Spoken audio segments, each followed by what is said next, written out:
Elara Vance stood at the altar in a dress that wasn't hers, about to marry a man who didn't love her, in front of a crowd that would soon watch her world collapse. In 3 minutes, the heir would reject her. In 5, she'd lose everything. In 10, a rival alpha would claim her in an act so bold it would ignite a war. This is the story of a woman who was nothing, a pawn, a placeholder, a borrowed bride, until the moment she stopped surviving and started leading. If you want to see how a rejected outcast became the most dangerous strategist in the mountains, stay until the end. Like this video, drop your city in the comments, and let's begin. The ceremony was supposed to start at sunset, but Darian kept everyone waiting. Elara stood in the preparation room of the Great Lodge, staring at herself in a mirror that belonged to someone else. The dress was white. Traditional, they'd told her. Heavy silk that pooled around her feet like snow. Beadwork that caught the fading light. A veil so delicate it looked like it would tear if she breathed wrong. Everything about her was borrowed. The dress, the shoes, the carefully arranged hair. Even the smile she'd been practicing all week felt like something she'd stolen from a woman who actually belonged here. She touched the neckline, fingertips brushing the embroidered collar. It fit perfectly. Of course it did. They'd measured her 3 times, adjusted the seams twice, made sure every inch of fabric clung exactly right, but it still wasn't hers. Stop fidgeting. Elara dropped her hand, turned. Mirella, the alpha's wife, stood in the doorway. She was a tall woman with silver threading through her dark hair and eyes that never quite looked at you. They looked through you, measuring, calculating. She'd been the one to raise Elara after her parents died, not out of kindness, out of duty. "You'll wrinkle the fabric," Mirella said, stepping inside. She closed the door behind her with a soft click. Elara folded her hands in front of her. "I wasn't fidgeting." "You were." Mirella crossed to the mirror, adjusted the veil half an inch to the left. "You always fidget when you're nervous." "I'm not nervous." Mirella's mouth curved, not quite a smile. "Liar." Elara didn't argue. There was no point. Mirella had known her since she was 7 years old, since the night a patrol found her wandering the forest alone, covered in blood that wasn't hers, unable to speak. They'd brought her to the Alpha. He'd taken one look at her and nodded. "Raise her," he'd said. "Make her useful." So Mirella had. She'd taught Elara how to stand, how to speak, how to smile at the right moments and stay silent at others. She'd taught her which fork to use at formal dinners and how to bow to visiting dignitaries without looking weak. She'd taught her to endure. And now, 16 years later, Elara was standing in a borrowed dress about to marry the heir. Useful had come full circle. "He's running late," Elara said quietly. Mirella didn't answer right away. She fussed with the veil, smoothing invisible wrinkles. "Darian is the heir. He can run as late as he wants." "The packs are waiting." "Then let them wait." Mirella stepped back, studied her. "You look beautiful." Elara met her eyes in the mirror. "Do I?" "You look exactly how you're supposed to look." Which wasn't the same thing, but Elara didn't say that either. Mirella moved to the window, pulled the curtain aside. Outside, the courtyard was packed. Alphas and their families from 6 different packs, all dressed in ceremonial leather and furs. Torches burned along the stone walls, casting flickering shadows. Wolves prowled the perimeter, shifted members of the guard, keeping watch. This wasn't just a wedding.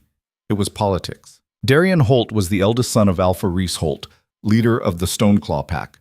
Marrying him meant Elara would become part of the most powerful bloodline in the mountains. It meant alliances would solidify, trade routes would open, old grudges would be buried. It meant the pack would be stronger. And Elara? She was the glue holding it together. "Do you love him?" Mirella asked, still looking out the window. Elara blinked. "What?" "Darian. Do you love him?" The question caught her off guard. Mirella never asked about feelings. Feelings were irrelevant.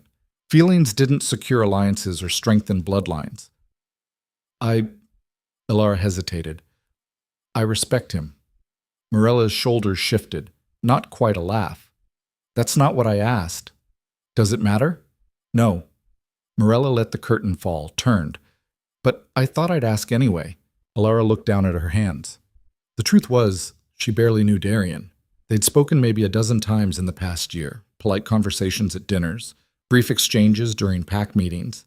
He was handsome in a sharp, angular way, tall, strong.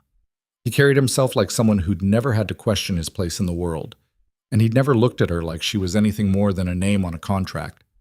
"He'll be a good alpha," Elara said carefully. "That's not what I asked either." Elara met her eyes. "I know." For a moment something flickered across Morella's face, something that might have been pity or regret, but it was gone before Elara could be sure. "Come," Morella said. "It's time." The walk to the altar felt longer than it should have. Elara followed Morella through the lodge's stone corridors, her dress whispering against the floor. Wolves lined the hallway, shifted guards, watching her pass with golden eyes.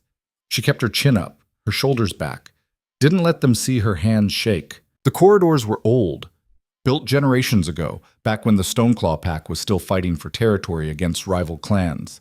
The stones were scarred from battles, marked with claw gouges and burn marks from fires that had swept through during sieges. History lived in these walls. Elara had spent 16 years walking these halls, learning their secrets, memorizing which floorboards creaked, which doors stuck in winter, which windows let in drafts when the mountain winds howled. She'd thought once that knowing a place meant belonging to it. She'd been wrong. They passed the dining hall where she'd eaten 1,000 meals, always at the far end of the table.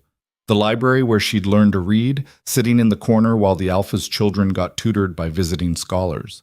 The training yard where she'd watched Darien spar with his brothers, never allowed to join but expected to watch and learn what strength looked like. Every stone in this place had taught her the same lesson.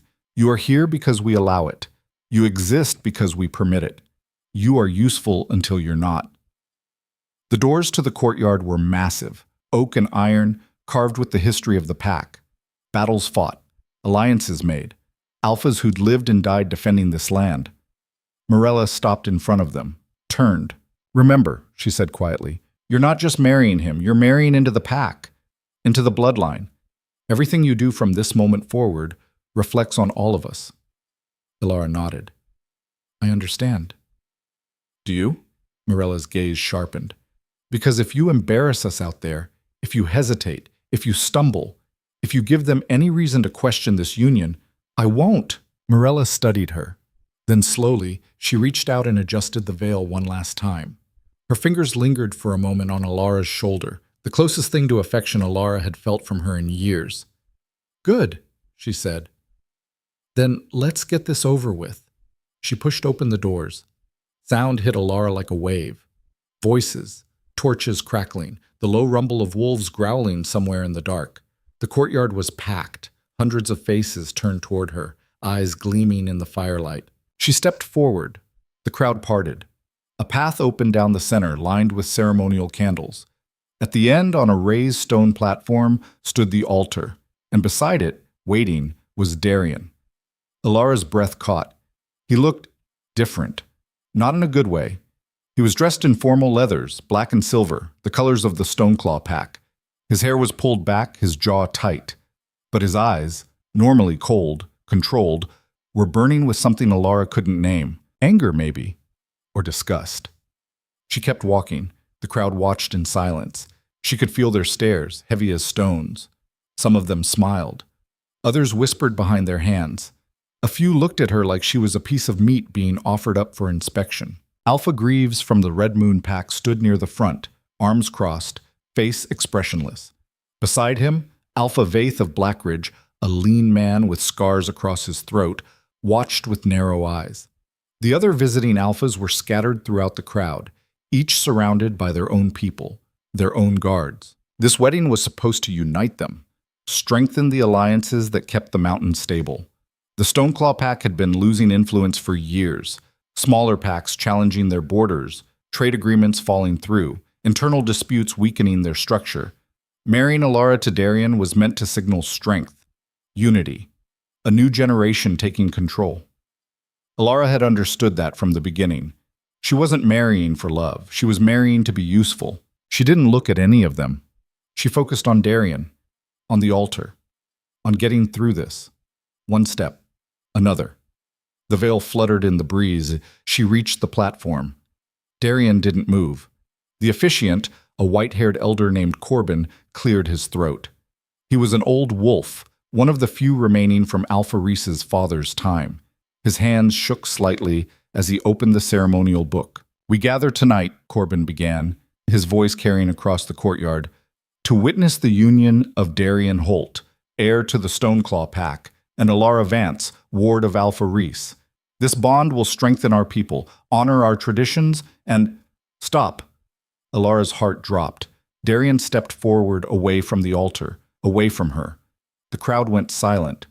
Corbin blinked. What? I said stop." Darian's voice was loud, clear. He turned to face the crowd, his back to Elara. "I'm not marrying her." Elara felt the world tilt. The candles seemed to flicker in slow motion. The faces in the crowd blurred. Somewhere in the back, someone gasped. "Darian," Corbin started, his voice cracking. "She's not worthy." Darian looked at Elara now, and the disgust in his eyes was unmistakable, raw, like he'd been holding it back for months and finally let it loose. "She's not pack. She's not blood. She's nothing but a stray my father took in out of pity." Elara's throat closed. She tried to speak, to move, but her body wouldn't respond. "I won't tie myself to her," Darian continued, his voice rising. "I won't disgrace my bloodline by pretending she's something she's not. I won't spend my life chained to a woman who has no right to stand beside me." The crowd erupted, voices overlapping, shouting, arguing. Elara heard Morella's voice somewhere behind her, sharp and furious, but she couldn't make out the words. Alpha Reese was on his feet, face red, bellowing something at his son, but Darian ignored them all. He turned and gestured toward the edge of the platform. "Bring her in." A woman stepped forward from the shadows. She was beautiful. Long dark hair that fell in perfect waves, sharp cheekbones, eyes like cut glass, pale green and cold. She wore a dress similar to Elara's, but better. Richer fabric, real gold thread in the embroidery. It didn't look borrowed. It looked like it belonged to her. "This," Darian said, taking the woman's hand, pulling her up onto the platform beside him, "is Sarah Vaith, daughter of Alpha Vaith, leader of the Black Ridge Pack. She is worthy. She is blood. She carries the strength of her lineage in her veins." Alpha Vaith stepped forward, a tight smile on his scarred face. He didn't look surprised. He looked pleased. This had been planned. "She will be my bride," Darian announced. "Tonight, in front of all of you. A true union, not this mockery." Elara couldn't breathe. Her chest felt tight, like someone had wrapped iron bands around her ribs and was squeezing. The crowd was roaring now, some cheering, some booing. Alpha Greaves was shouting at Alpha Vaith, accusing him of conspiracy. Other Alphas were backing away, clearly wanting no part of the chaos unfolding. Elara heard Alpha Reese's voice again, Darian's father, shouting something about disgrace, about dishonor, about breaking tradition, but he wasn't defending Elara.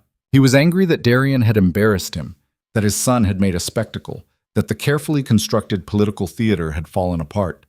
No one was angry for her. Elara looked at Morella, the woman who'd raised her, the woman who'd promised she'd have a place if she just stayed useful. Morella wouldn't meet her eyes. She was staring at the ground, jaw clenched, fists tight at her sides.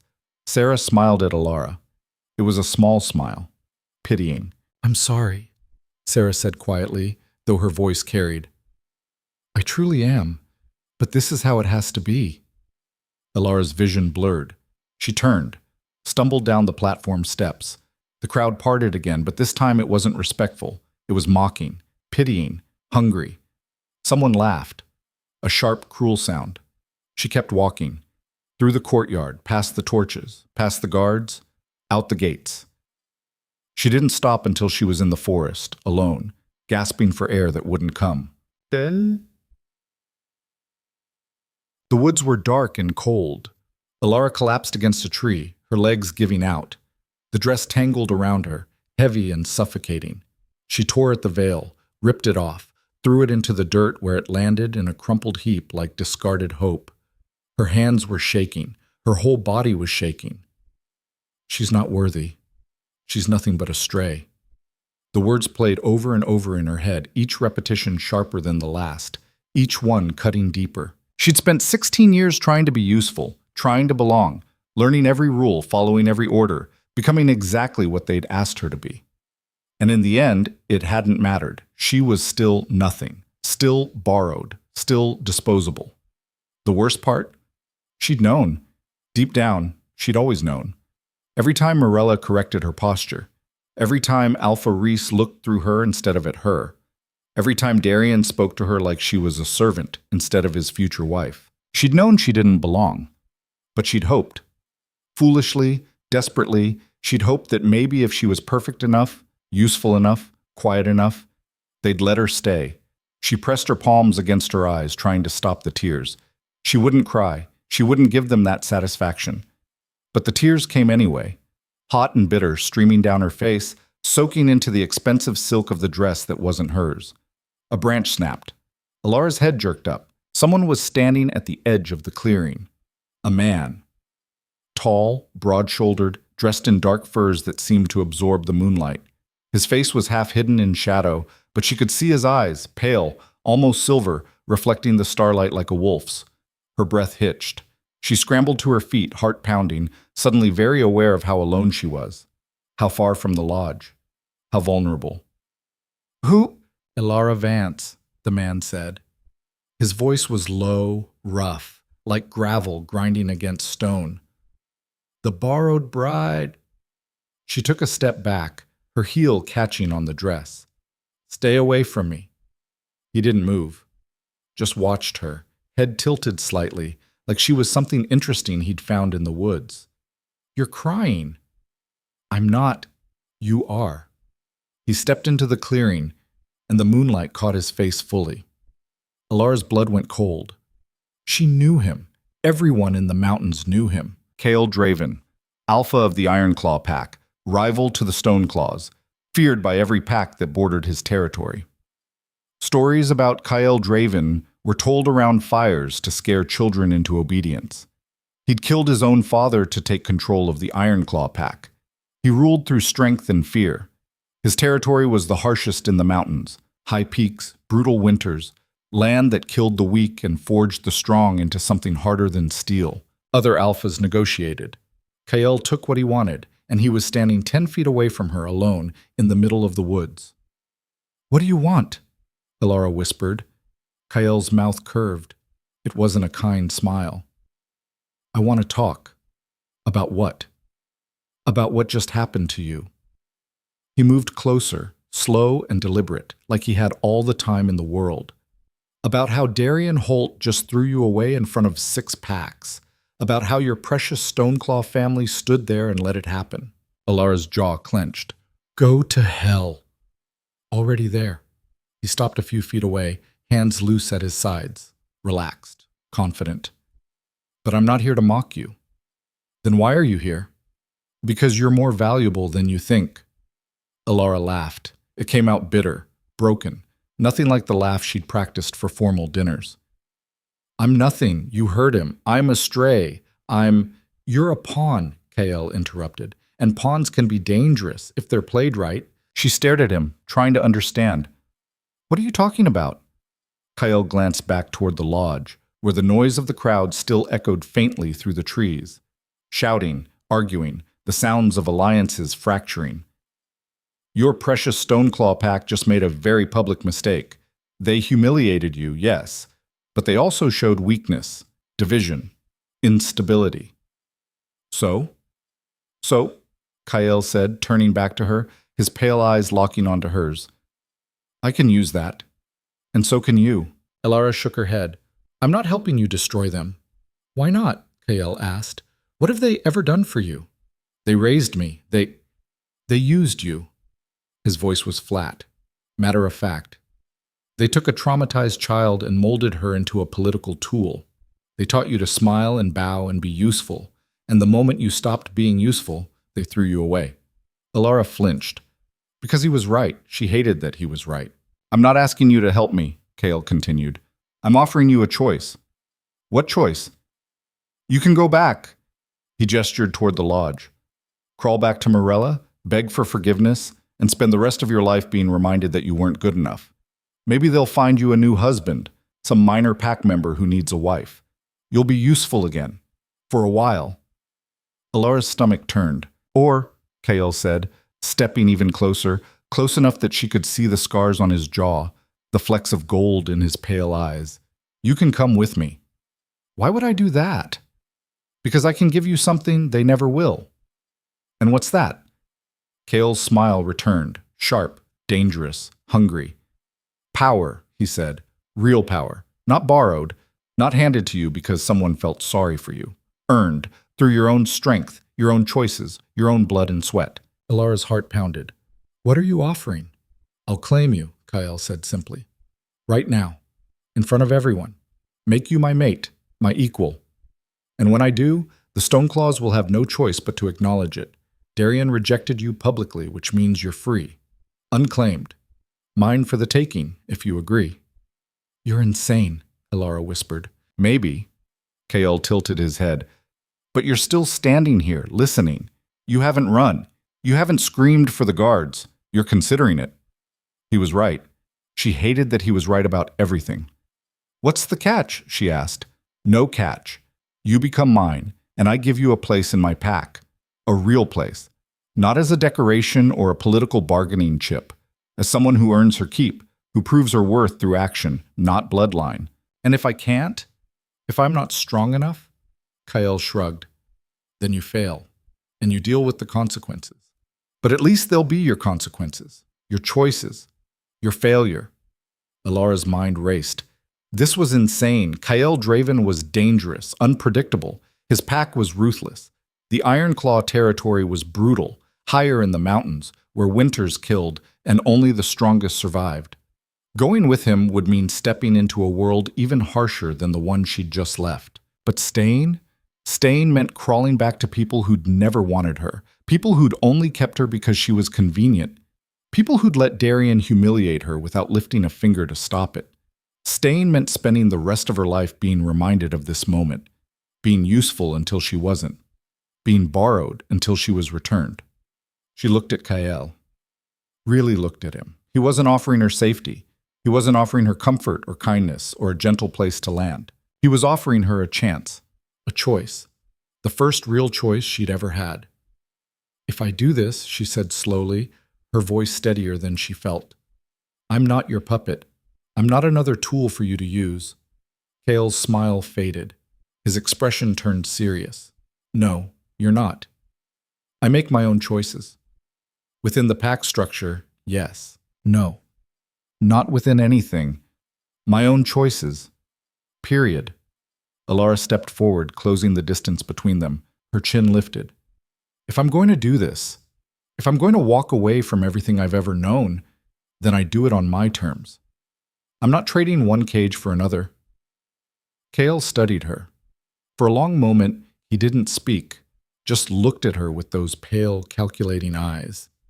Then slowly, he nodded. Fine, he said, but understand this. In my pack, respect is earned. You want to make your own choices? Then you earn that right. You prove you're strong enough to stand on your own. You fail, and no one will catch you, not even me. Good, Elara said. I don't want to be caught. I want to stand. Something flickered in Kael's eyes. Approval, maybe, or surprise. Then we have a deal, he said. Elara took a breath. This was it. The moment everything changed. She could still go back. She could still run to the lodge, apologize, beg forgiveness.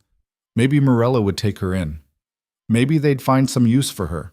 Maybe she'd spend the rest of her life wondering what would have happened if she'd been brave enough to choose herself. She met Kael's gaze. I'll do it, she said.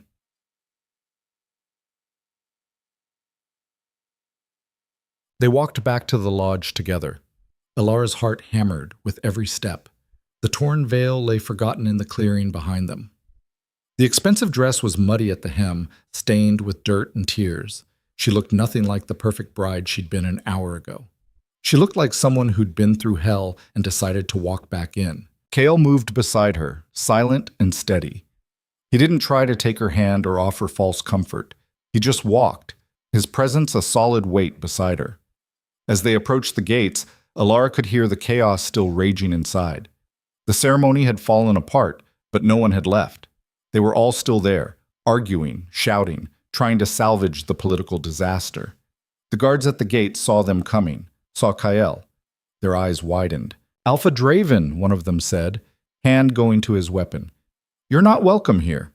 "I'm not asking for welcome," Kale said calmly. "I'm here to make a claim. Under the old laws. Step aside." The guards looked at each other, uncertain. "Let him through," Elara said quietly. They stared at her. This broken, muddy bride giving them orders. Let him through. Something in her voice made them move. They stepped aside.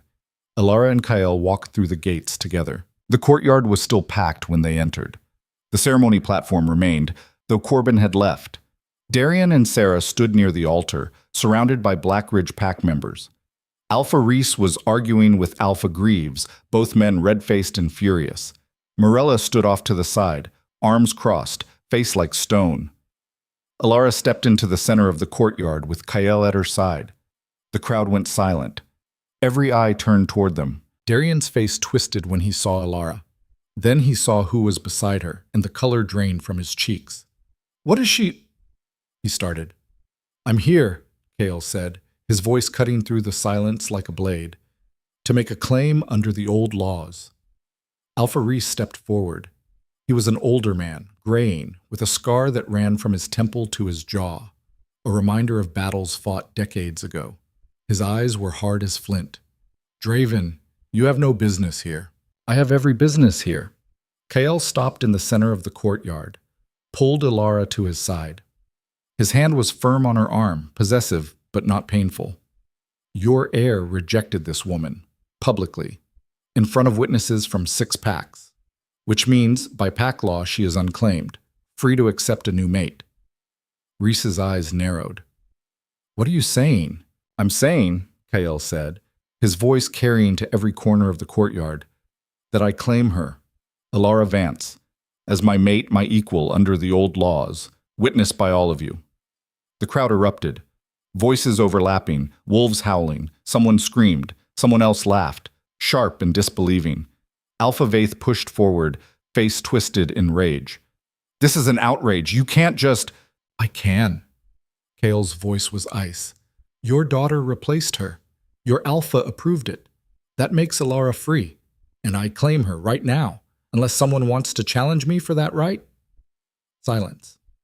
No one moved. No one challenged Kale Draven, not unless they wanted to die. Reese's face turned red. The veins in his neck stood out. "This is an insult to my pack, to my bloodline." "No," Kyle said, and there was something dark and satisfied in his smile. "This is politics. The same politics you taught me when we were allies, remember? Before you decided the Stone Claws were too good to trade with the Iron Claws anymore." Elara stood frozen, her heart hammering so hard she thought everyone could hear it. She could feel the weight of every stare, every whisper. The visiting alphas were watching with expressions ranging from shock to calculating interest. This was a scandal, a power play, a complete disruption of mountain politics. Darian finally found his voice. "She's worthless. Why would you want her?" Kale turned to him slowly. "Because unlike you, boy, I recognize value when I see it. You threw away a potential asset because you were too weak to see past bloodlines. She has no strength, no lineage. She's nothing. Then why do you care that I'm taking her?" Kale's smile widened. "If she's truly worthless, her loss shouldn't matter to you at all." Darian's mouth opened, closed. He had no answer. Sarah stepped forward, her green eyes cold. "Father, are we allowing this?" Alpha Vaith's jaw clenched. "The old laws are clear. If she was rejected publicly, she's free to accept another claim. But enough!" Vaith's voice was sharp. He looked at Kyle with barely concealed hatred, but also calculation. "You want her? Take her. She's no concern of ours." Kale turned to Elara, his pale eyes locked onto hers. This was it. The final moment. The last chance to back out. "Do you accept?" he asked quietly. Only she could hear the question beneath the question. "Are you brave enough?" Elara thought about Darian's sneer, Morella's silence, the 16 years of being useful, of being molded, of being borrowed. She thought about Kyle's offer, power, choice, the chance to be something more than a tool. She looked across the courtyard at Morella. Their eyes met. For a moment, Elara thought she saw regret there, or maybe just resignation. Then Morella looked away. Elara turned back to Kael. "Yes," she said, loud enough for everyone to hear. "I accept your claim. I accept you as my mate."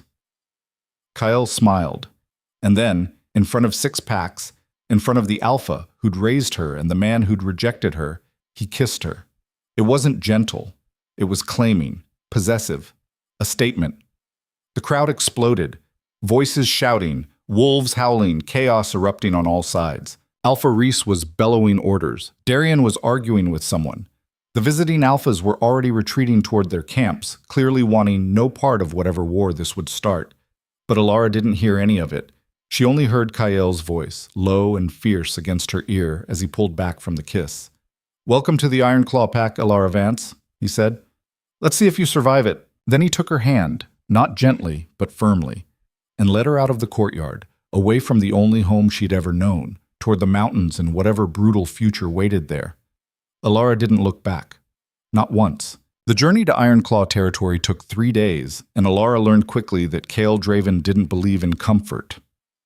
They left the Stoneclaw lands before dawn, while the visiting packs were still sleeping off the chaos of the previous night. Kael had horses waiting, sturdy mountain breeds with thick coats and bad tempers. He threw Elara onto one without ceremony, handed her a pack of supplies, and started riding north without looking back to see if she followed. She followed. The first day she didn't speak. Neither did he. They rode through forests that grew denser and darker as they climbed, the trees changing from oak and pine to twisted things with bark, like iron and needles sharp enough to draw blood. The air grew thinner, colder. Elara's wedding dress was useless. The silk tore on branches, the beadwork snagged and scattered across the trail like broken teeth. By nightfall, the hem was shredded and she was shivering so hard her teeth chattered. Kael made camp in a clearing without asking if she was tired or cold or hungry. He built a fire, efficient and quick, then tossed her a blanket that smelled like smoke and wolf. "Sleep," he said. "We leave at first light." She wrapped herself in the blanket, curled up as close to the fire as she dared, and tried not to think about the feather bed she'd slept in last night. The one in the room Morella had prepared for her, the one she'd never sleep in again. The second day was worse. They climbed higher. The trees thinned. Wind cut through the remains of her dress like knives. Kael didn't slow down, didn't offer her his cloak or ask if she needed rest. He just kept riding, following paths that barely existed, his pale eyes scanning the ridges above them. "Are we being followed?" Elara finally asked, her voice hoarse from disuse and cold. "Always," Kael said without turning around. "By who? Does it matter?" She wanted to argue, wanted to demand answers, but her fingers were numb and her legs ached from riding, and she was so tired she could barely think straight, so she stayed quiet. That night he killed a rabbit with his bare hands, shifted just his claws, quick and brutal, and cooked it over the fire. He gave her half without being asked.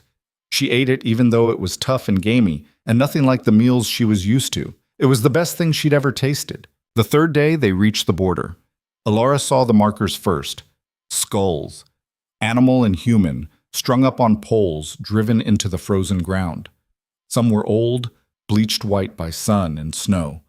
Others were fresh enough that scraps of flesh still clung to the bone. "Welcome to Iron Claw territory," Kael said, the first words he'd spoken all morning. Elara's stomach turned. "That's welcoming." "It's a warning." He dismounted, stretched.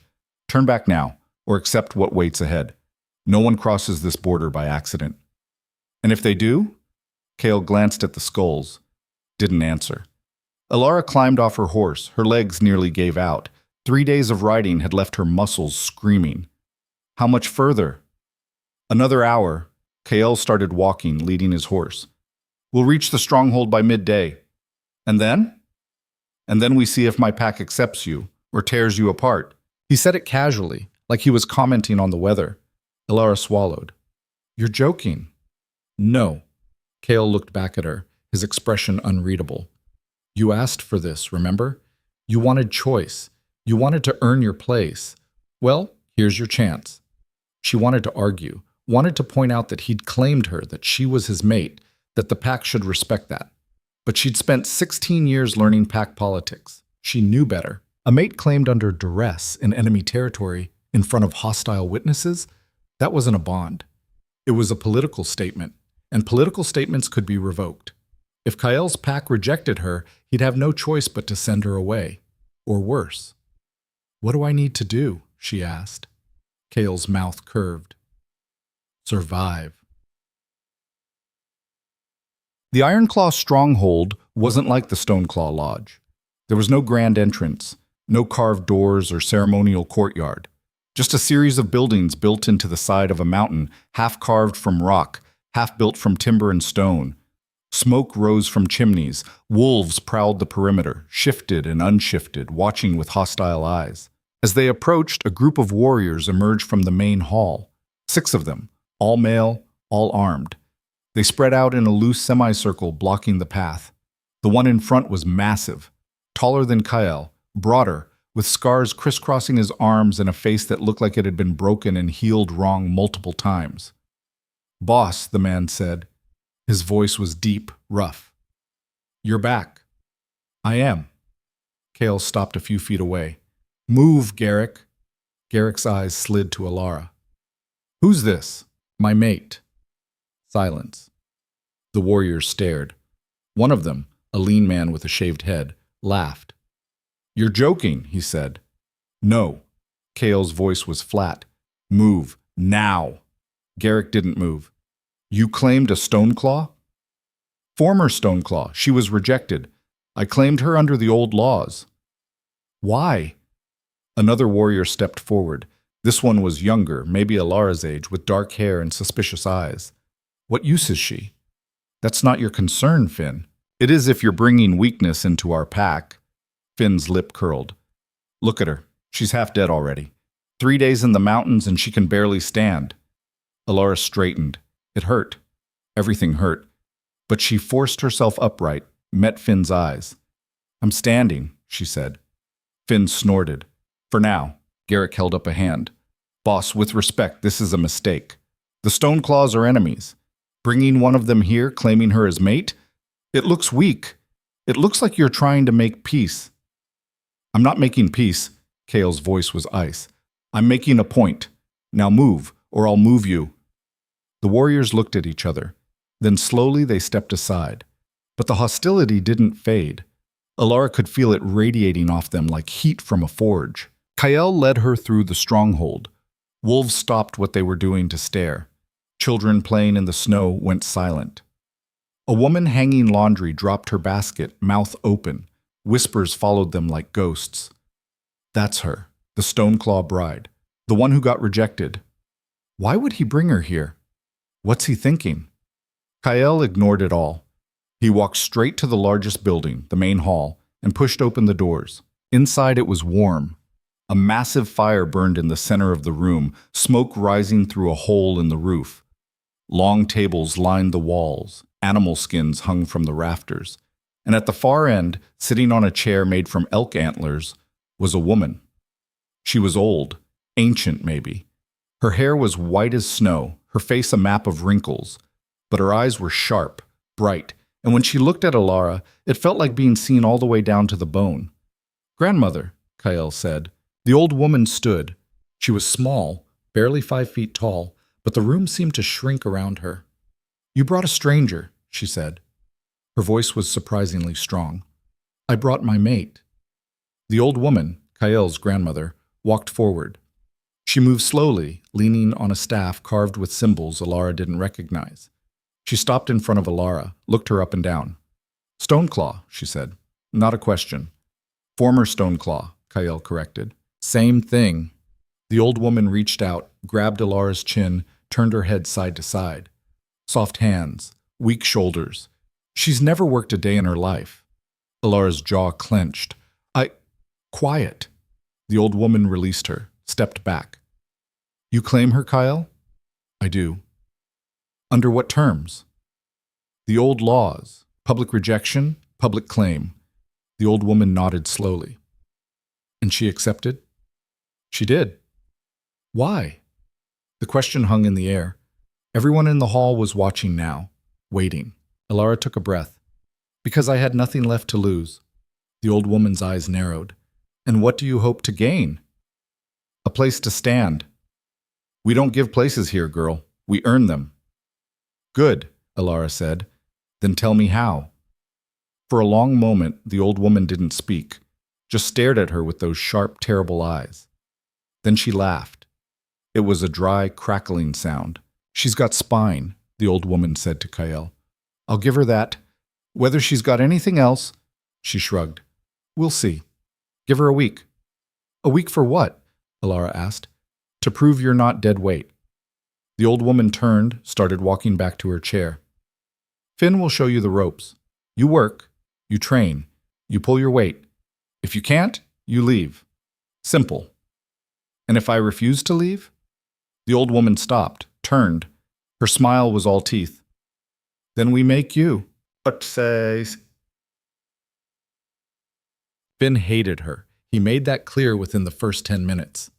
You're sleeping here, he said, shoving open the door to a small room carved into the mountainside. It was barely large enough for a bed, a thin mattress on a wooden frame, and a trunk. No windows, no fire. Meals are at dawn, midday, and dusk. Miss them, and you don't eat. Work starts at first light. You're on kitchen duty. Elara looked at the room. It was freezing. Where does Kael sleep? The Alpha's quarters, on the other side of the stronghold. We're not. You're his mate in name only until you prove otherwise. Finn crossed his arms. He claimed you for politics. Everyone knows it. You think you're special? You're not. You're a tool, and tools that don't work get thrown away. Elara's hands curled into fists. I never said I was special. Good. Because you're not. Finn turned to leave, paused. And another thing. Don't expect anyone here to go easy on you because you're from the Stoneclaws, or because you're the Alpha's mate. You're just another mouth to feed until you prove you deserve the food. He left. Elara stood in the tiny, freezing room and tried not to scream. She'd known this would be hard. She'd known Kael's pack wouldn't welcome her with open arms. But she hadn't expected this. This cold, calculated hostility. This complete rejection. She sat on the bed. It was hard as stone. The blanket was thin and scratchy. For the first time since leaving the Stoneclaw Lodge, she let herself wonder if she'd made a mistake. Kitchen duty meant hauling water. Elara reported to the kitchens before dawn, still wearing the remains of her wedding dress because she had nothing else. A heavy-set woman named Brea took one look at her and laughed. You're going to work in that? I don't have anything else. Brea shook her head, disappeared into a back room, and returned with a pile of clothes. Rough wool pants, a tunic, a thick leather vest. Put these on, and burn that dress. It's useless here. Elara changed in a corner, her fingers clumsy with cold and exhaustion. The clothes were too big, but they were warm. Warmer than anything she'd worn in days. When she emerged, Brea handed her 2 wooden buckets. Stream's a quarter-mile down the mountain, she said. Fill these, bring them back. Repeat until I say stop. How many trips? As many as it takes. Elara took the buckets. They were heavier than they looked. The stream was freezing. Her hands went numb within minutes. The buckets, once filled, were almost too heavy to carry. She made it back to the kitchens with her shoulders screaming and her breath coming in gasps. Brea barely looked at her. Again. Elara went again and again and again. By midday, she'd lost count of the trips. Her hands were raw. Her shoulders felt like they were on fire. Her legs shook with every step. But she didn't stop. She couldn't, because every time she wanted to quit, she thought about Finn's words. Tools that don't work get thrown away. She thought about Darian's sneer. She's nothing but a stray. She thought about all the years she'd spent being useful and how quickly they'd discarded her anyway, so she hauled water. When Brea finally told her to stop, the sun was setting. Elara collapsed against the wall, gasping, her whole body trembling. Brea handed her a bowl of stew. Eat. Elara ate. It was thick and greasy and tasted like heaven. You did better than I expected, Brea said grudgingly. Most Stoneclaw types quit after 3 trips. Elara looked up. I'm not most Stoneclaw types. We'll see. Brea took the empty bowl. Be back at dawn. Tomorrow you're on laundry duty. The days blurred together, hauling water, scrubbing pots, washing clothes in freezing streams, chopping wood, cleaning out the livestock pens. Every task was brutal. Every muscle in Elara's body screamed. She went to bed exhausted and woke up in pain. But she didn't quit. She saw Kyle only once in those first 5 days. He was crossing the courtyard with Garrick, deep in conversation. His eyes passed over her like she was furniture. No acknowledgement, no checking to see if she was surviving. She was on her own. On the 6th day, Finn found her hauling firewood.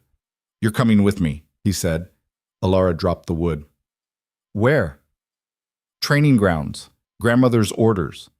The training grounds were a flat stretch of packed earth behind the main hall. Wolves were sparring, shifted and unshifted, claws and fists flying. The air smelled like blood and sweat. Finn led her to the edge of the circle. "Strip." Elara froze. "What?" "Your vest. Take it off. Can't fight in heavy clothes." "I'm not fighting anyone." "Yes," Finn said, his smile mean. "You are. Grandmother wants to see if you can defend yourself, and I volunteered to test you." Elara's heart sank. "I've never trained." "Not my problem." Finn was already stripping off his own shirt, muscles rippling. He was all lean strength, built for speed. "You wanted to prove you belong? Prove it." The other wolves stopped sparring, turned to watch. Elara's mouth went dry. She wasn't a fighter. She'd been taught etiquette, not combat. She'd been taught to smile and bow, not throw punches. But Finn was already moving into a fighting stance. She had no choice. Elara stripped off the vest with shaking hands. Underneath, the tunic was thin. The cold bit into her skin. Finn circled her. "Rules are simple. Stay on your feet for 5 minutes and you pass. Hit the ground and you fail. What happens if I fail?" "You leave. Tonight." Elara's jaw clenched. Finn lunged. She barely dodged. His fist whistled past her ear. She stumbled, caught her balance, backed away. He came at her again. Faster this time. She tried to block. His fist connected with her ribs. Pain exploded through her chest. She gasped, staggered. "Pathetic," Finn said. The watching wolves laughed. Elara's vision blurred. She couldn't breathe, couldn't think. Finn moved in for another strike. And something inside Elara snapped. She'd spent 16 years being useful, being quiet, being what other people wanted. She was done. When Finn's fist came at her face, she didn't try to block it. She ducked under it, stepped inside his guard, and drove her knee up as hard as she could. She aimed for his groin, missed, hit his thigh instead. But it was enough to throw him off balance. Finn stumbled, his eyes widened in surprise. Elara didn't think. She just moved, grabbed his arm, used his own momentum to spin him around, and shoved as hard as she could. Finn hit the ground. Silence. Elara stood there, chest heaving, fists clenched, waiting for him to get up and kill her. Finn rolled onto his back, stared at the sky. Then he started laughing. "You sneaky little—" He sat up, rubbing his shoulder. "That was dirty fighting." "You didn't say it had to be clean." Finn's grin was sharp, approving. "No, I didn't." He got to his feet, brushed off the dirt. 5 minutes aren't up yet, but I'll call it. You pass." The watching wolves murmured. Some looked impressed, others angry. Elara's legs were shaking so hard she thought she'd collapse. Finn walked over, clapped her on the shoulder hard enough to make her stumble. "Welcome to Ironclaw, Stoneclaw. Try not to die." That night, Kyle came to her room. Elara was lying on the thin mattress, every muscle screaming, when the door opened. She jerked upright, reaching for nothing. She had no weapons. Kyle stepped inside, closed the door behind him. In the tiny space, he seemed enormous. "I heard what happened," he said. Elara's jaw clenched. "And?" "And I'm impressed." He leaned against the wall, arms crossed. "Finn's been trying to get rid of you since you arrived. You made him look like a fool. He went easy on me." "Maybe. Maybe not."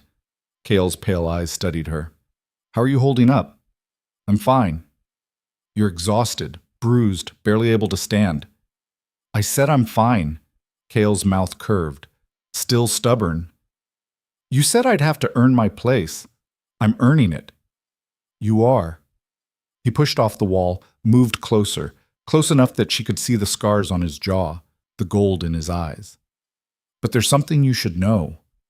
What? 3 of my scouts went missing 2 days ago. Patrol near the southern border. They haven't reported back. Elara's stomach dropped. Missing? Or dead? Kale's expression was grim. I'm sending a team to find them tomorrow. It's dangerous. We don't know what we're walking into. Why are you telling me this? Because tomorrow the council meets to discuss it, and you're coming. Elara stared at him. Why would I? Because you're my mate, and mates attend council meetings. If you want the pack to respect you, you need to be there. His eyes hardened. But understand this.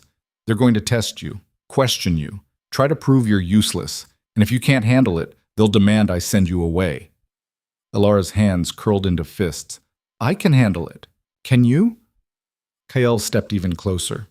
Because this isn't hauling water or fighting Finn. This is strategy, politics, the kind of thing you were raised on, the kind of thing that could get people killed if you get it wrong. I know.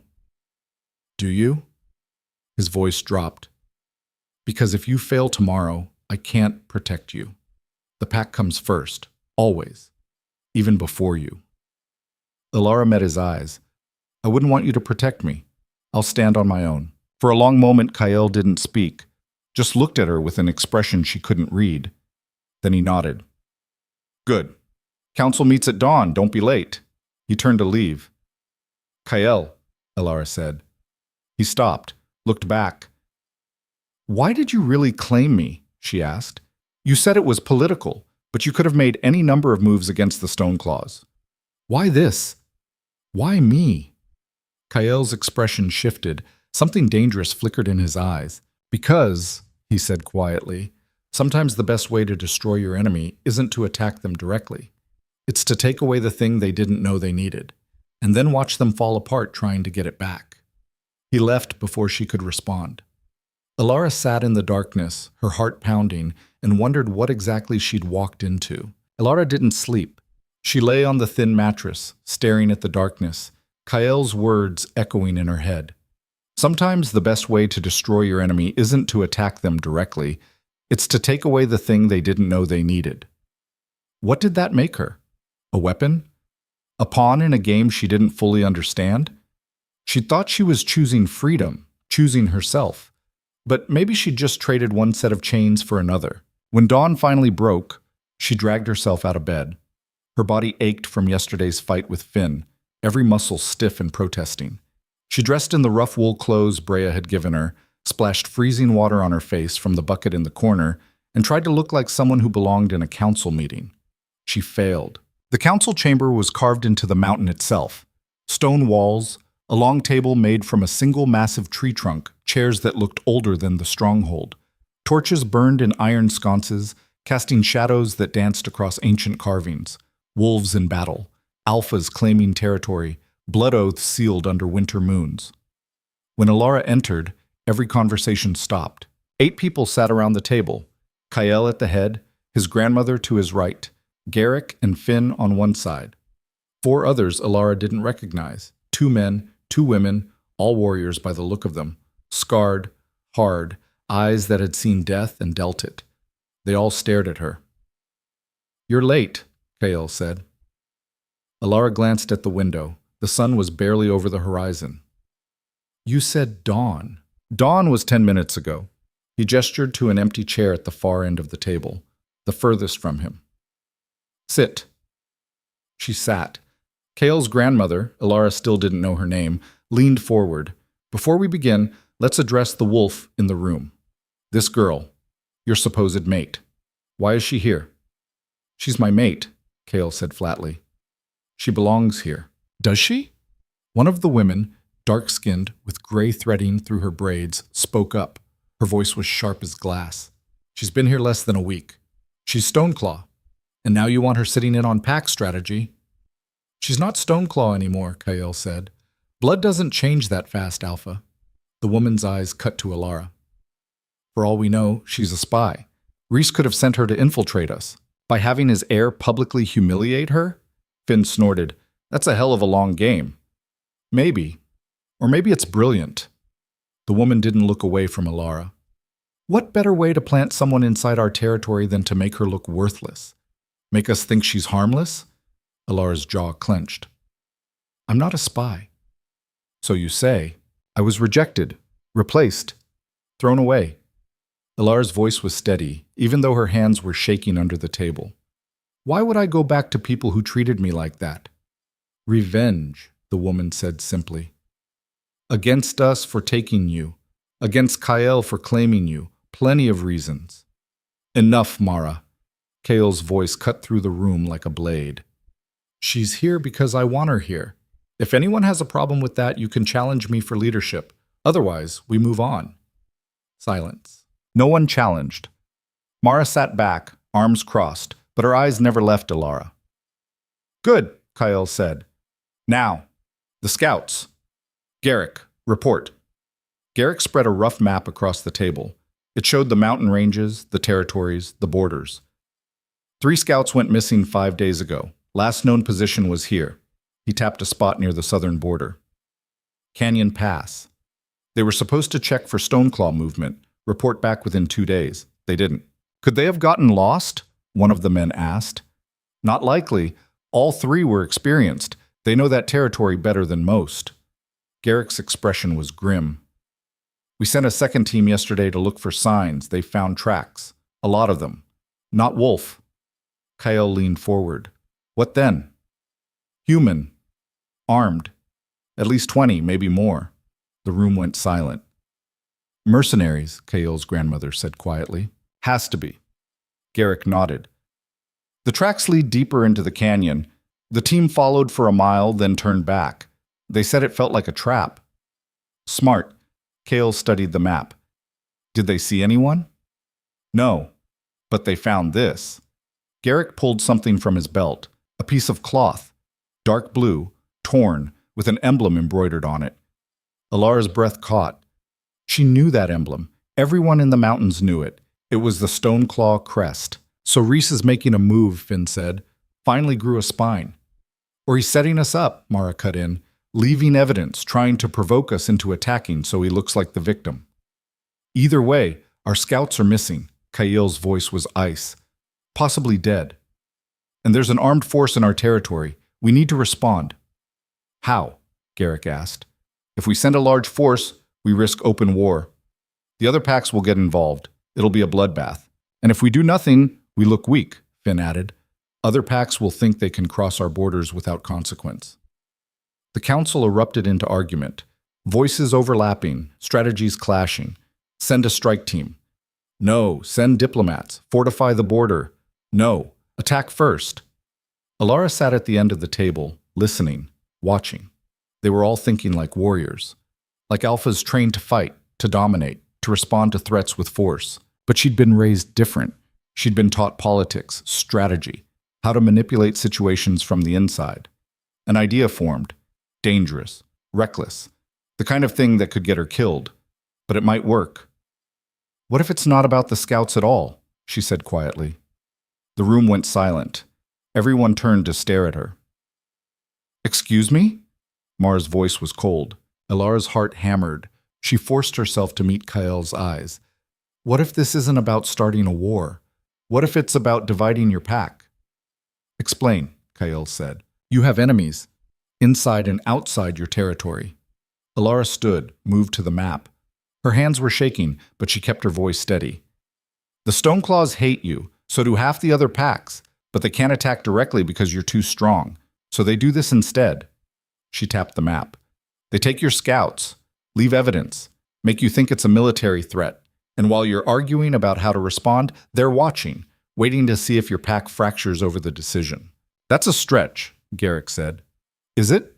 Elara looked at him. You've been arguing for 10 minutes and you're no closer to agreement. Send a team, send diplomats. Do nothing. Everyone has a different answer. How long before that disagreement turns into something worse? How long before someone here decides the alpha isn't making the right call and challenges him? Mara's eyes narrowed. You're suggesting we're being manipulated. I'm suggesting someone is betting you'll tear yourselves apart before you figure out what's really happening. And what is really happening? Kael's voice was quiet, dangerous. Elara took a breath. The scouts aren't dead. They're bait. Whoever took them wants you to send a rescue party. A small one, because you can't risk a large force. And when you do, They'll be waiting. They'll wipe out your best warriors in an ambush, and then your pack really will be weak." The room was silent. "That's insane," Finn said finally. "Maybe." Elara met his eyes. "Or maybe it's exactly what I'd do if I wanted to destroy a pack without open war. Take out the scouts, fracture the council, bait the alpha into a trap. By the time you realize what's happening, it's too late." Kale stared at her. "You really think like that?" "I was raised by Mirella. She thinks like that. So does Alpha Reese." Lara's voice was bitter. "I learned from the best manipulators in the mountains." "So what do you suggest?" Kyle asked. This was it. The moment. She could back down, stay quiet, let the warriors handle it their way. Or she could take the risk. "Let me go," she said. The room exploded. "Absolutely not." "She's out of her mind." "This is exactly what a spy would suggest." "Enough!" Kale's voice cut through the chaos. He stood, hands flat on the table, eyes locked on Elara. "Explain, now." Elara's mouth was dry. "I go to the canyon, alone, unarmed. I approach whoever's there and tell them I escaped from Ironclaw, that I want to go home to the Stoneclaws. If it's mercenaries working for Reese, they'll take me to him. If it's someone else, they'll reveal themselves trying to use me. And then they kill you," Mara said flatly. "Maybe, or maybe I find out where your scouts are, who took them, what they're really planning." Elara looked at Kyle. "You said strength here is earned. Let me earn it. Let me be useful in the way I know how." "By walking into a trap," Kale said. "By gathering intelligence. That's what I'm good at. I'm not a warrior. I can't fight like Garrick or Finn, but I can do this." "No." Kale's voice was final. "It's too dangerous." "Everything here is dangerous." Elara's frustration finally broke through. "You told me to prove I belong. This is how I can do it. Not by hauling water or fighting or trying to be something I'm not, by using the skills I already have." "The skills the Stoneclaws gave you," Mara said. "The ones that make you think like them. How do we know you won't just run back to them?" "Because they don't want me." The words came out harsher than Elara intended. "I'm nothing to them. Less than nothing. Darian made that clear in front of everyone. If I go back, I'm just a reminder of their failure. They won't take me in. They'll use me for information and then discard me again." "Unless you give them information worth keeping you for," Mara pressed. "Like everything you've learned about our defenses, our strategies, our weaknesses." "I don't know any of those things. I've been here 6 days. I've spent most of it hauling water." "You were just in a council meeting," Garrick pointed out. "And I'll forget everything I heard the moment I leave this room if that's what it takes to prove I'm not a threat." Elara was desperate now, grasping. "Please, let me do this. Let me prove I'm on your side." Kale stared at her for a long moment, his pale eyes unreadable. Then he turned to his grandmother. "What do you think?" The old woman had been silent through the whole exchange. Now she stood, leaning on her carved staff, and walked around the table until she was standing in front of Elara. "You're afraid," she said. Elara swallowed. "Yes, good. Fear keeps you alive." The old woman reached out, grabbed Elara's chin, forced her to meet her eyes. "But fear alone isn't enough. If you do this, you'll be on your own. No backup, no rescue. If it goes wrong, you die alone in those mountains, and we won't even recover your body. Do you understand?" "Yes." "And you still want to go?" Elara's heart was racing. Every instinct screamed at her to back down, to stay safe. But safe hadn't gotten her anywhere. Safe had gotten her rejected, humiliated, discarded. "Yes," she said, "I still want to go." The old woman released her, turned to Kyle. "Let her," she said. "Grandmother, let her go. If she's a spy, she'll run straight to the Stoneclaws and we'll know. If she's sincere, she'll come back with information. Either way, we get an answer. And if she dies," Kale's voice was tight, "then she dies." The old woman's face was hard. "We don't coddle weakness here. You know that. If she's not strong enough to survive this, better we find out now." Kyle's jaw clenched. He looked at Elara, really looked at her. "Are you sure?" he asked quietly. No, she wasn't sure. She was terrified, but she nodded anyway. "Fine." Kale's voice was rough. "You leave at first light. Garrick will give you supplies. Basic provisions. Nothing that looks suspicious.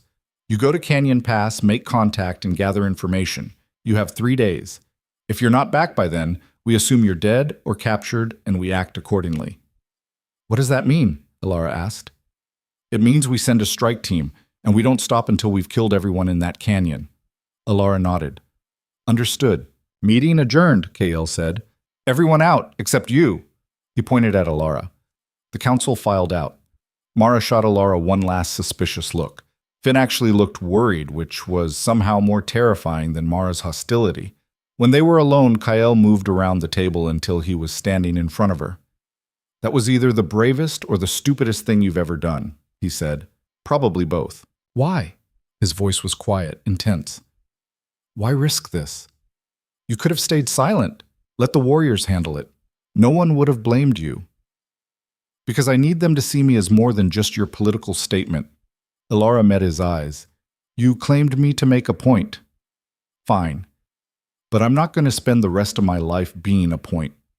I'm going to be useful, really useful.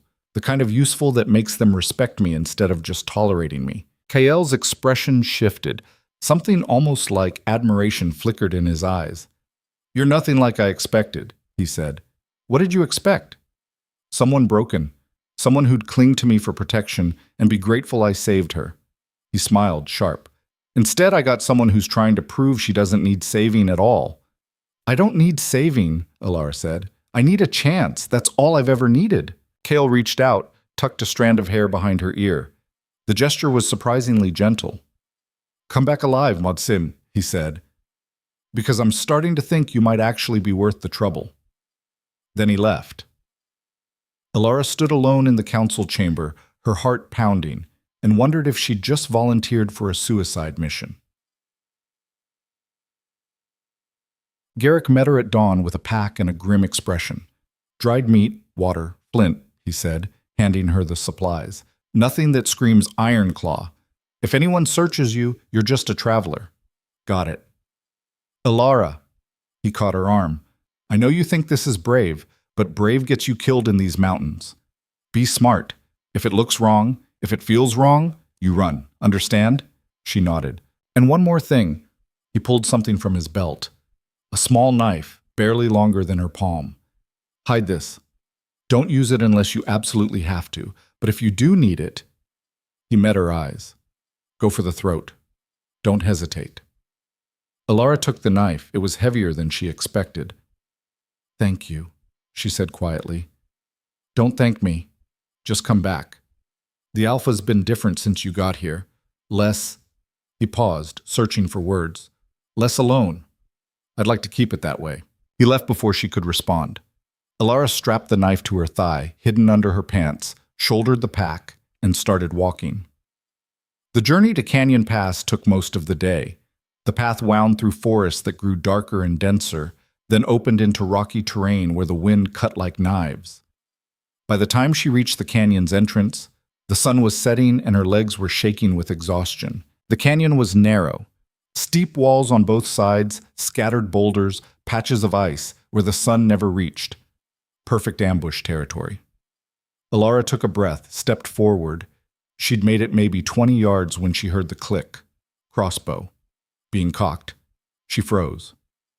"Don't move." A voice, male, coming from above. Elara slowly raised her hands. "I'm not armed." "We'll see about that." A figure dropped from the canyon wall, then another, then 3 more. Within seconds, she was surrounded. They were human, armed with crossbows and short swords, dressed in dark leather, faces covered with scarves. Mercenaries. One of them stepped forward, taller than the others, with cold eyes visible above his scarf. "You're a long way from anywhere, girl," he said. "I'm lost," Elara said. Her voice shook, not entirely an act. "I was traveling and I got turned around." "Traveling from where?" "The Stoneclaw territories. I'm trying to get home." The man's eyes narrowed. "Stoneclaw, huh? What's your name?" "Elara. Elara Vance." His eyes widened, just slightly, but enough. He knew who she was. "Search her," he ordered. Hands grabbed her, rough, efficient. They found the knife within seconds. The man held it up. Thought you said you weren't armed. It's for protection. I'm alone out here. Not anymore, he gestured. Bring her. They bound her wrists, not gently. The rope bit into her skin. Where are you taking me? Elara asked. You wanted to go home, didn't you? The man's smile was cruel. Well, you're in luck. We're heading that way ourselves. They marched her deeper into the canyon. The path twisted, turned, descended. After an hour, they reached a clearing, and Elara's blood ran cold. 3 wolves were chained to posts, beaten, bloodied, barely conscious. The missing scouts. Recognize them? The man asked. Elara forced herself to look confused. No. Should I? Maybe. Maybe not. He pulled her toward a tent at the edge of the clearing. Someone wants to meet you. Someone very interested in Heir Draven's new mate. He shoved her inside. A woman sat at a makeshift table, studying a map by candlelight. She looked up when Elara entered. Elara's heart stopped. It was Sarah, Darian's bride, the woman who'd replaced her. Hello, Elara, Sarah said, her smile cold and perfect. We have so much to discuss. Outside, one of the scouts screamed, and Elara realized she'd walked into something far worse than a trap. Sarah looked different in the flickering candlelight, less polished. Her dark hair was pulled back in a simple braid, her dress practical leather instead of silk. But her eyes were the same, cold, calculating, sharp as glass. Sit, she said, gesturing to a stool across from her. The mercenary shoved Elara forward. She stumbled, caught herself, stayed standing. I'd rather not, Elara said. Sarah's smile didn't reach her eyes. That wasn't a request. The mercenary grabbed Elara's shoulder, forced her down onto the stool. Her bound wrists made it awkward, painful. Sarah leaned back, studying her. You look terrible. Thanks. You look exactly the same. I'll take that as a compliment. Sarah picked up a cup of wine, sipped it. I have to admit I'm impressed. When Heir Draven dragged you out of the Stoneclaw courtyard, I assumed you'd be dead within a week. The Ironclaw pack doesn't tolerate weakness. And yet here I am. Here you are. Sarah set down the cup. In my camp, bound, surrounded by my men, with 3 Ironclaw scouts bleeding outside. So forgive me if I don't see this as evidence of your strength. Elara's mind raced. She needed information, needed to understand what was happening, but she couldn't seem too eager, too calculating. Had to play the part. What do you want? She asked. The same thing everyone wants. Power, security, a future that isn't dictated by men who think with their fists instead of their heads. Sarah stood, moved to the tent entrance, looked out at the clearing. You know what your problem was, Elara? You thought being useful would make them keep you. You thought if you smiled enough, bowed enough, stayed quiet enough, they'd let you belong. And yours was marrying Darian, Elara shot back. Sarah laughed. It was a harsh sound. Oh, I'm not married to Darian, not really. That ceremony was theater, a way to humiliate you and secure my father's alliance with the Stoneclaws. But do you think I want to spend my life tied to that arrogant boy? Please. Then why do it? Because sometimes you have to play the game before you can change the rules. Sarah turned back to her. You were raised in the Stoneclaw Lodge. You saw how it works. The alphas make decisions. The women smile and nod and pretend to be grateful. The pack follows whoever's strongest, whoever's cruelest. It's all about power. And power goes to those willing to take it. So you're taking it by starting a war? I'm not starting anything. I'm finishing what the alphas started when they decided their pride was more important than survival. Sarah moved closer, crouched in front of Elara. The mountain packs are dying, slowly.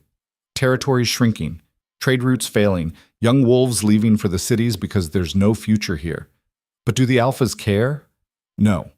They're too busy measuring who has the bigger territory, the stronger bloodline, the most loyal warriors. And kidnapping scouts is your solution? Kidnapping scouts is a message. Sarah's voice was cold. Heir Draven thinks he's untouchable, thinks his pack is too strong to challenge. I'm proving him wrong, and you're going to help me do it. Elara's stomach dropped. I'm not helping you do anything. Oh, but you are. See, you're exactly what I need. Heir's new mate.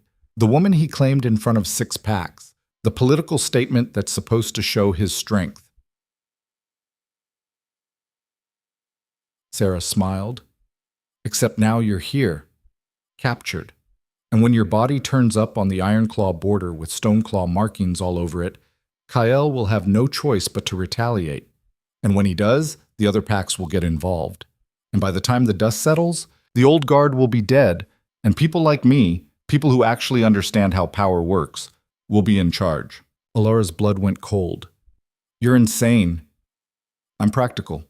Sarah stood, brushed off her pants. And I'm giving you a choice. You can die fighting this, which will be painful and pointless. Or you can die quietly, which will at least be quick. Either way, you die. But you get to choose how. Outside, another scream cut through the night. Elara's hands were shaking. She forced herself to breathe, to think. Sarah was wrong about one thing. She wasn't helpless. She wasn't just a pawn waiting to be sacrificed. She was Elara Vance, raised by Morella, trained in politics and manipulation. And if there was one thing she'd learned in 16 years of surviving the Stoneclaw Lodge, it was this. When you can't fight with strength, you fight with words. Your plan won't work, Elara said quietly. Sarah raised an eyebrow. Excuse me? Killing me won't start a war. It'll just make Kyle look weak. And if there's one thing that matters to an alpha, it's not looking weak. That's exactly why it'll work. No. Because Kyle didn't claim me out of love or loyalty. He claimed me to embarrass the Stoneclaws, to prove he could take what they threw away and turn it into something valuable. If I die, he loses that leverage. But he doesn't lose anything that actually matters to him. So instead of starting a war, he'll just shrug and move on. Sarah's smile faltered, just slightly. You're lying, she said. Am I? Think about it. Kale Draven is smart, brutal, yes, but smart. He's not going to throw his pack into a war over a woman he barely knows. A woman who was literally handed to him by his enemies. He'll mourn publicly, use my death as propaganda, and then do exactly what he was planning to do anyway. Elara leaned forward. You think you're manipulating him, but you're just giving him an excuse to do what he already wanted. Sarah's jaw clenched. And what does he want? To destroy the Stoneclaws without starting a war that gets his own people killed. To prove the old alliances are worthless. To show the other packs that he's the future. Elara held Sarah's gaze. Killing me doesn't accomplish any of that. It just makes you look desperate. For a long moment, Sarah didn't speak, just stared at Elara with those cold, calculating eyes. Then she backhanded her across the face. Pain exploded through Elara's cheek. She tasted blood. You talk too much, Sarah said. Just like you did at the lodge, always so clever, always so sure you understood how things worked. But you didn't understand anything. You were a tool. That's all you've ever been. And tools don't get to have opinions. She turned to the mercenary. Take her outside. Chain her with the scouts. I need to think. The mercenary hauled Elara to her feet, dragged her out of the tent. The clearing was dark except for a few scattered torches. The 3 scouts were chained to posts on the far side, slumped and barely conscious. Elara could see the injuries now, broken bones, deep cuts, bruises that covered their bodies like maps of violence. They'd been tortured. The mercenary shoved Elara toward a 4th post, started chaining her wrists. Please, Elara whispered. Please, I need to know. Are they alive? Barely. The mercenary's voice was rough. Boss wanted them alive for leverage, but they won't last much longer. Why are you doing this? Money. He pulled the chains tight. Alpha Vaith pays well. So does his daughter. And when this is over, I'll be halfway to the coast with enough gold to never have to do this again. And if it goes wrong, if Kyle finds you? The mercenary smiled. It wasn't a kind smile. Then I'll be dead, but at least I'll die rich. He walked away. Elara slumped against the post, her mind racing. She was chained, surrounded by armed mercenaries. The scouts were dying, and Sarah was planning to kill them all and use their deaths to start a war. She'd walked into this thinking she could gather intelligence and get out. She'd been wrong, but she wasn't dead yet. And as long as she was alive, she could still fight. She just needed a plan. One of the scouts stirred, the one closest to her. He lifted his head, and Elara saw his face clearly for the first time. It was Garrick's younger brother. She'd seen him around the stronghold, quiet kid, maybe 19, good with a bow. His eyes found hers, widened. You, he rasped. You're the Alpha's mate. Yeah. They sent you to find us? Something like that. He tried to laugh. It came out as a cough. Blood flecked his lips. Stupid. They're going to kill you too. I know. Should have stayed home. His eyes were unfocused. Should have all stayed home. What happened? How did they catch you? Ambush. We were tracking Stoneclaw movement. They were waiting. Too many of them. We tried to fight, but he coughed again. Doesn't matter now. We're dead. You're dead. It's over. It's not over. Look around. We're chained. They got weapons. They got numbers. It's over. Elara looked at him, at the resignation in his eyes, the acceptance of death. She thought about Darian's voice. She's nothing but a stray. She thought about Kael's challenge. Let's see if you survive. She thought about every moment in her life when someone had told her what she was, what she could be, what she deserved. And she made a decision. No, she said. It's not over. Not yet. The scout stared at her like she was insane.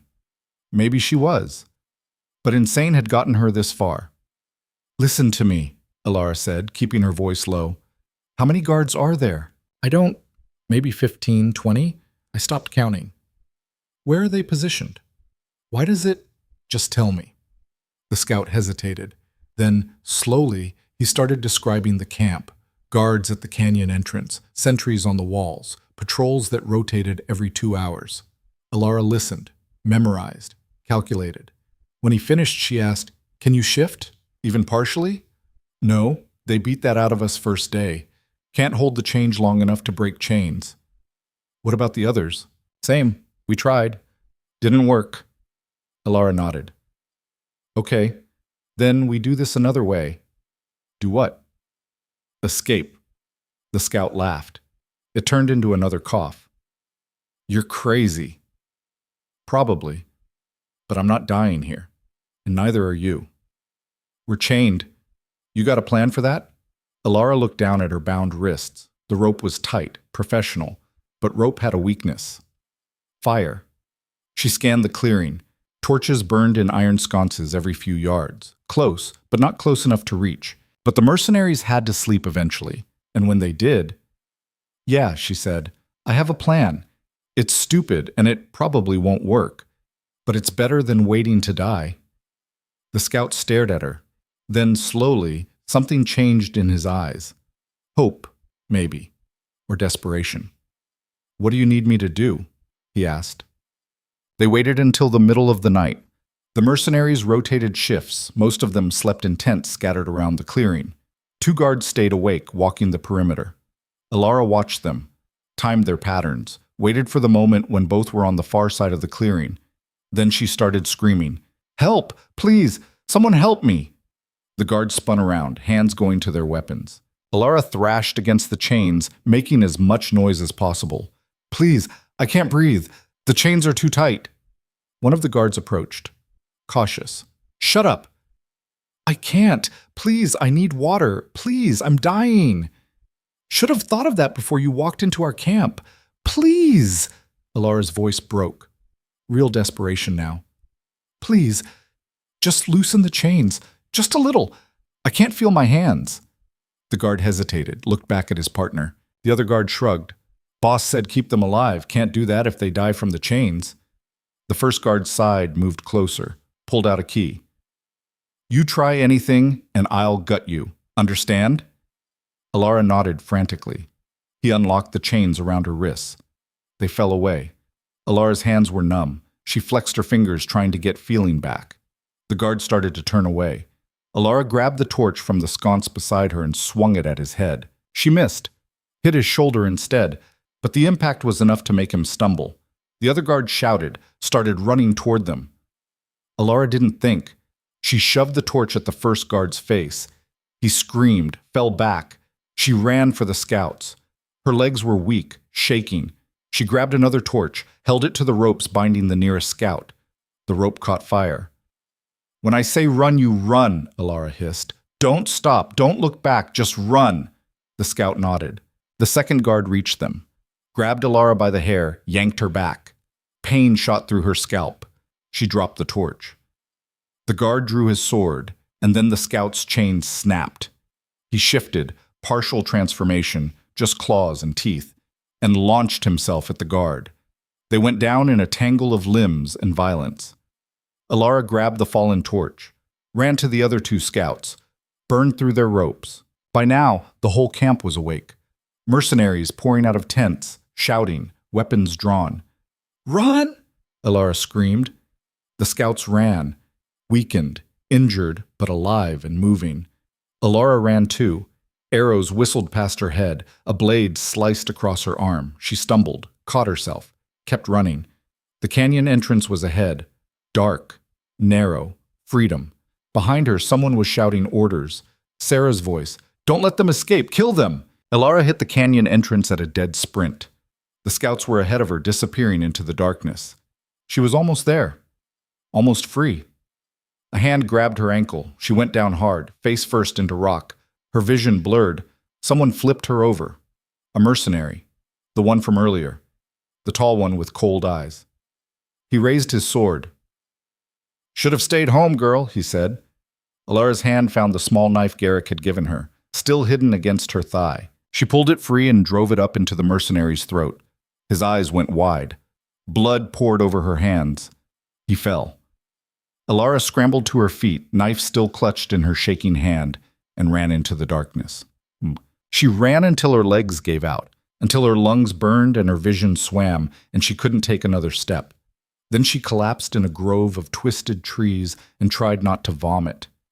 The scouts found her there an hour later, all three of them, bloodied and limping but alive. "You're insane," Garrick's brother said. "That was the stupidest, bravest thing I've ever seen." Elara couldn't speak, could barely breathe. "We need to move," one of the other scouts said. "They'll be tracking us." "I can't." Elara's voice was hoarse. "I can't move."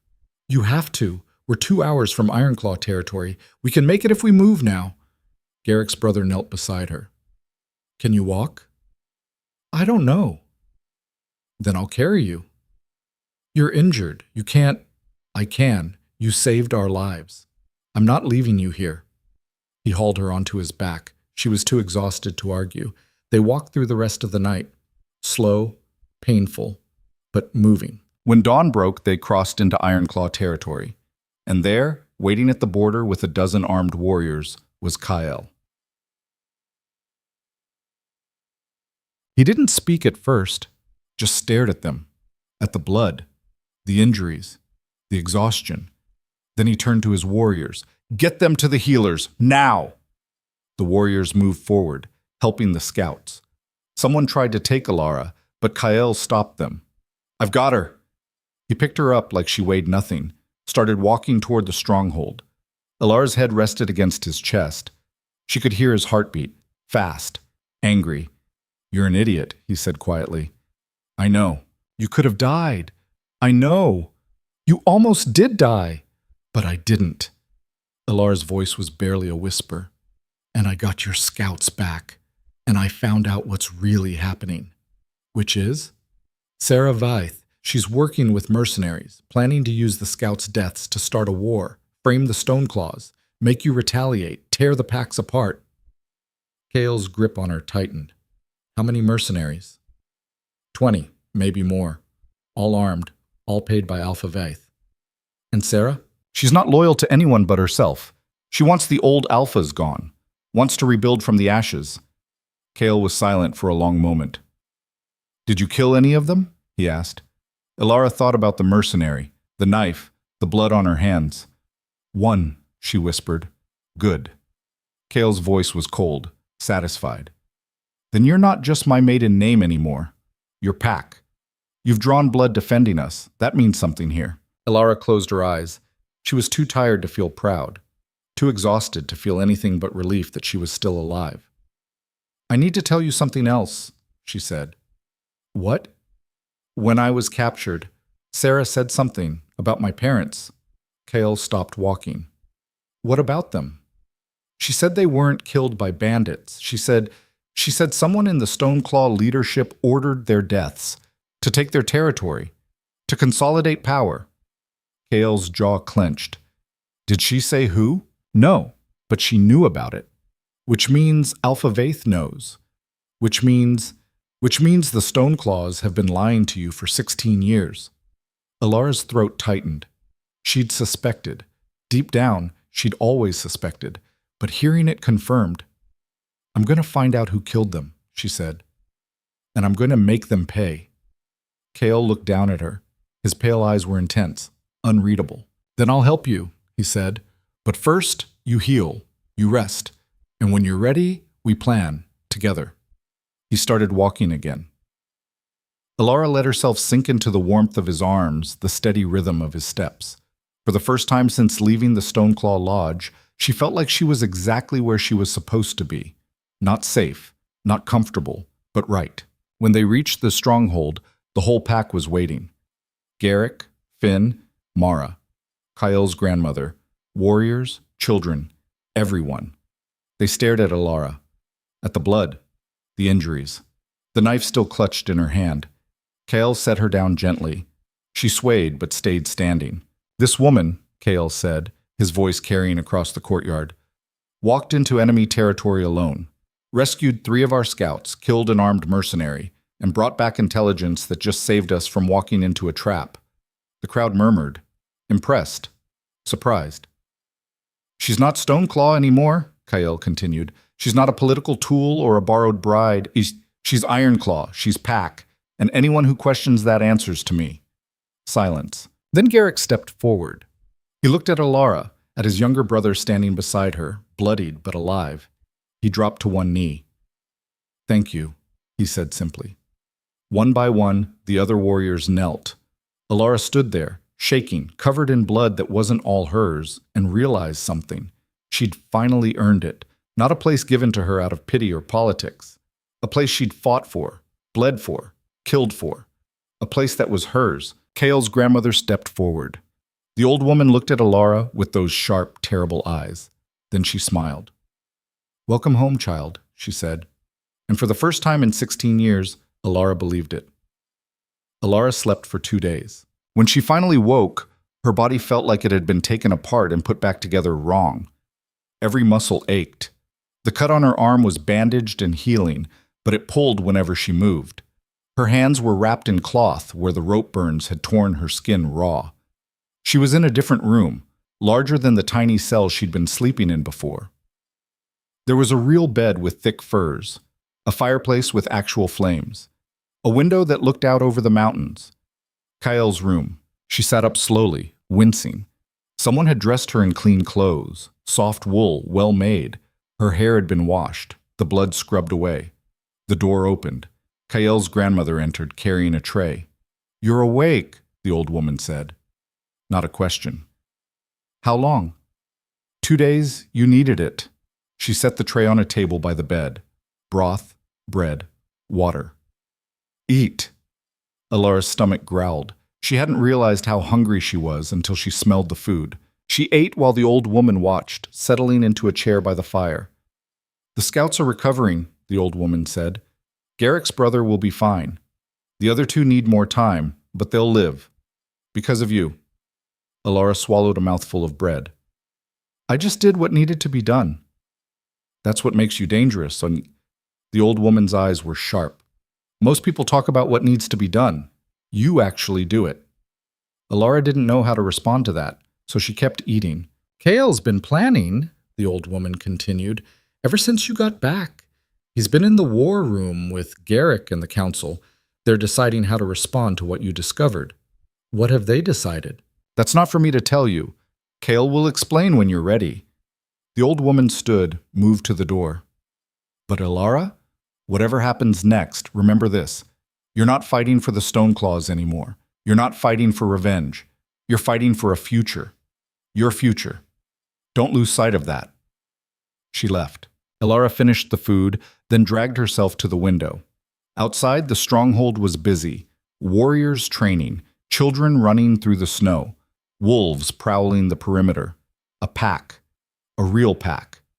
Not perfect, not gentle, but alive and functioning and hers. She'd never had that before. The door opened again. This time it was Kyle. He looked tired, dark circles under his eyes, his jaw tight with tension. You're awake, he said. Your grandmother already covered that. A ghost of a smile. She has a way of stating the obvious. He moved to the window, stood beside her. How do you feel? Like I got dragged behind a horse for 3 days. Close enough. He was silent for a moment. I owe you an apology. Elara turned to look at him. For what?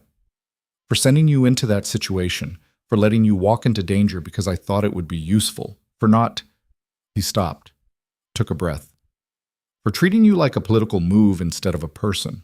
That's what I was, Elara said quietly. A political move. We both knew it.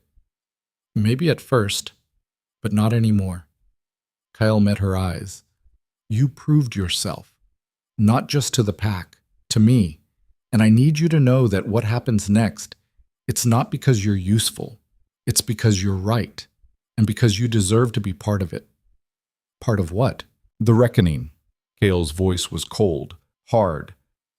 Sarah Vaith and her mercenaries are still out there. Alpha Vaith is still funding them, and the Stoneclaws are still lying about your parents' deaths. All of it connects. All of it ends. Now. Elara's heart started to race. What are you planning? Come to the war room. I'll show you. The war room was crowded. Garrick, Finn, Mara, a dozen other warriors Elara recognized from training or patrols, all of them standing around a large table covered with maps and reports. When Elara entered with Kyle, every head turned. Garrick nodded to her. Finn actually smiled. Even Mara's expression had shifted from hostility to something closer to respect. Everyone's here, Kale said. Good. Let's begin. He spread a new map across the table. This one showed all the mountain territories. Stoneclaw, Ironclaw, Black Ridge, Red Moon. The smaller packs scattered between them. Based on Elara's intelligence, Kyle said, we know 3 things. First, Sarah Vaith is working with mercenaries funded by her father. Second, their goal is to provoke a war between Ironclaw and Stoneclaw that destabilizes both packs. Third, they're willing to kill anyone who gets in their way. He pointed to a location on the map. Sarah's camp is here, Canyon Pass. 15 to 20 mercenaries, heavily armed. They still have supply lines running through Black Ridge territory, which means Alpha Vaith is actively supporting them. So we attack the camp, Finn said. Wipe them out. Send Vaith a message. That's one option, Kyle said. It's also exactly what Sarah wants. If we attack, and even one of those mercenaries escapes, they spread the story that Ironclaw is starting wars. The other packs get nervous. Some of them side with Vaith. We end up fighting on multiple fronts. Then what do you suggest? Mara asked. Kyle looked at Elara. We expose them, publicly, in a way that makes it impossible for Vaith to deny his involvement. Elara stepped forward. Her legs still shook, but she forced herself steady. The other packs don't trust each other, but they all trust one thing, proof, evidence they can see with their own eyes. And how do we get that? Garrick asked. We make Sarah tell the truth herself. Elara pointed to the map. In 2 weeks, there's a gathering, the Winter Council. All the major packs send representatives to negotiate trade agreements and settle disputes. It's neutral ground, protected by tradition. You want to bring Sarah to the Winter Council? Mara's voice was skeptical. She'll never agree to that. She will if she thinks she's won. Elara met Kael's eyes. We send her a message. Tell her we're willing to negotiate, that we want to avoid war, that we'll meet her terms if she comes to the council and presents them publicly. She'll know it's a trap, Finn said. Maybe. But she's arrogant. She thinks she's smarter than everyone else, and she wants to humiliate Kael the same way Darian humiliated me. Elara's voice was steady now. She'll come, because the chance to destroy him in front of every pack in the mountains is too good to pass up. Kael smiled. It was a predator's smile. And when she shows up, we let her talk, let her lay out her plans, her manipulations, her father's involvement, and we record every word. The room went silent. Record how? Garrick asked. Elara pulled a small object from her pocket, a communication stone, the kind pack members used for long-distance messages. These work in pairs. One transmits, one receives. If we hide one near Sarah during the council, everything she says gets sent to the other stone. And if that stone is in the main hall where every pack representative can hear it, they hear her confess to everything, Kael finished. Her plans, her father's funding, the murders, all of it. It's risky, Mara said. If she finds the stone, she won't. Not if we're smart about it. Elara looked around the table. This is what I know how to do. Politics, manipulation, turning someone's arrogance against them. Let me do this. For a long moment, no one spoke. Then Garrick slammed his fist on the table. I'm in. Finn nodded. Same. One by one, the others agreed. Kale looked at Elara. You understand what you're risking? If this goes wrong, Sarah will know you betrayed her. She'll come for you, and she won't stop until you're dead. I know. Elara's hands were shaking again, but her voice was firm. But I'm tired of hiding, tired of being afraid, tired of letting people like her decide who lives and who dies. So yes, I understand the risk, and I'm doing it anyway. Kale's expression softened, just slightly. Then we have a plan. Vaughn. The message was sent that night. A simple communication. Ironclaw Pack willing to negotiate terms. Meet at Winter Council. Come alone or with limited escort. Neutral ground. No violence. Sarah's response came 2 days later. Accepted. I'll be there, and I'll enjoy watching you beg. Elara spent the next 2 weeks preparing, learning everything she could about the Winter Council, practicing her story, rehearsing how to plant the communication stone without being noticed. Kale drilled her on strategy. She'll test you. Try to make you lose your temper. Don't let her. Garrick taught her about the other packs, who was allied with who, what each alpha wanted, how to read their reactions. Even Mara helped, grudgingly. If you're going to represent this pack, you need to look the part, not like some Stoneclaw refugee. They gave her new clothes, real leathers, well-made, dyed in Ironclaw colors, dark gray and silver, a cloak lined with wolf fur, boots that actually fit. When Elara looked at herself in the mirror, she barely recognized the woman staring back. She looked like she belonged. The night before they left for the council, Kyle found her standing at the window of his room. Can't sleep? He asked. Too much thinking. He moved to stand beside her. About what? About everything. About how a month ago I was standing in a different room, wearing a different dress, about to marry a man who hated me, and now I'm here, about to walk into a room full of alphas and try to destroy the woman who wanted me dead. Second thoughts? No, just strange thoughts. She looked at him. Why did you really claim me, Kyle? And don't say politics. I need the real answer. He was quiet for a long time.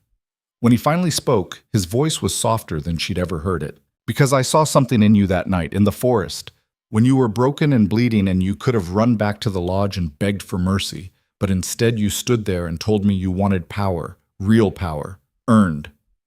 He turned to face her fully.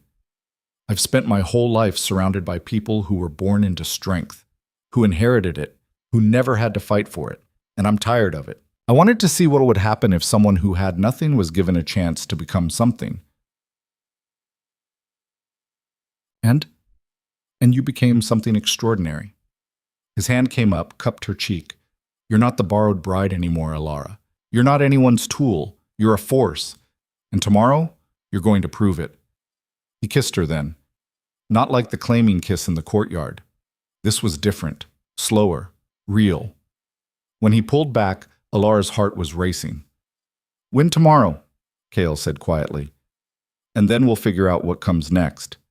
Together, except. The Winter Council was held in neutral territory, a massive stone hall built generations ago before the packs had divided into their current territories. It was ancient, sacred, and protected by laws older than any living alpha. No violence, no weapons, just words and agreements and the fragile threads that held the mountain packs together. Elara walked into this hall beside Kyle, with Garrick and Finn flanking them. The other packs were already there. Red Moon, Blackridge. 3 smaller packs she didn't recognize. And in the center, looking smug and perfect, was Elara Vance. She was flanked by her father and a handful of Blackridge warriors, all of them armed despite the rules. Alpha Vance was exactly what Elara expected. Lean, scarred, eyes like a snake. Kyle Draven, Vance said, his voice carrying across the hall. Didn't think you'd actually show up. Thought you'd be too proud to negotiate. I'm here, Kyle said flatly.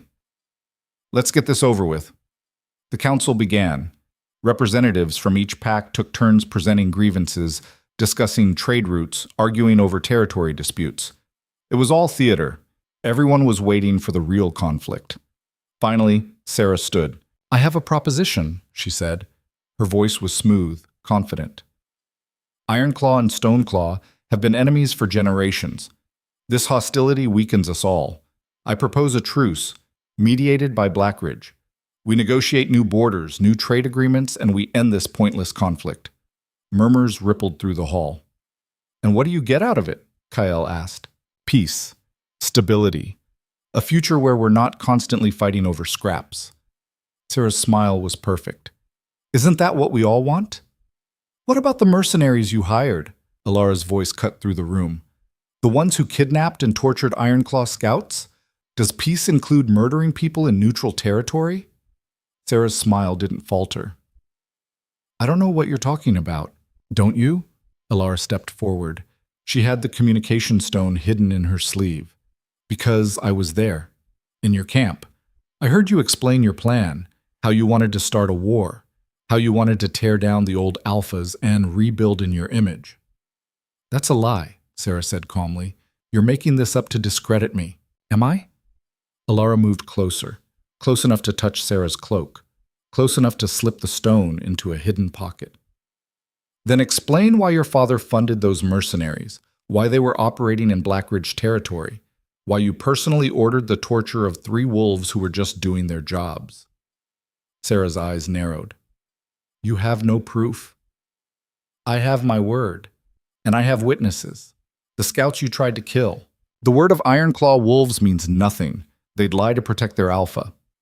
"Then let's make it interesting." Elara's voice was loud now, carrying. "Let's put it to a vote. Every pack here. Do they believe me, or do they believe you?" Sarah laughed.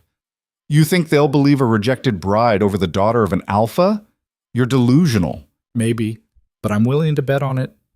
Elara turned to face the assembled packs. "I'm asking for a formal investigation into Sarah Vaith's activities, into the mercenaries, into who killed my parents 16 years ago and why.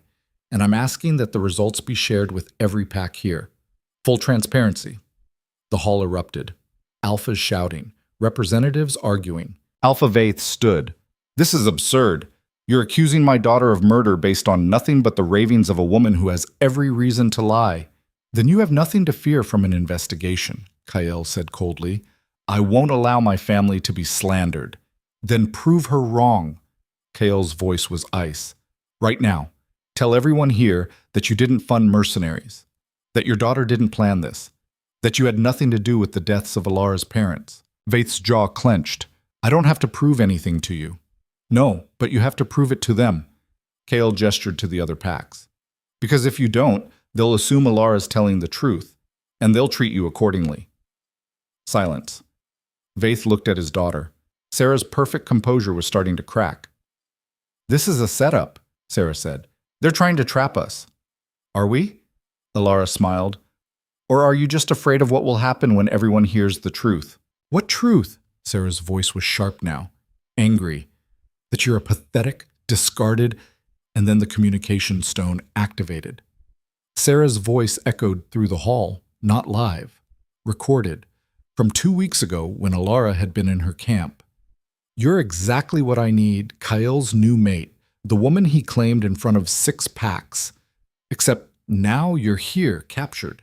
And when your body turns up on the Ironclaw border with Stoneclaw markings all over it, Kale will have no choice but to retaliate." The hall went silent.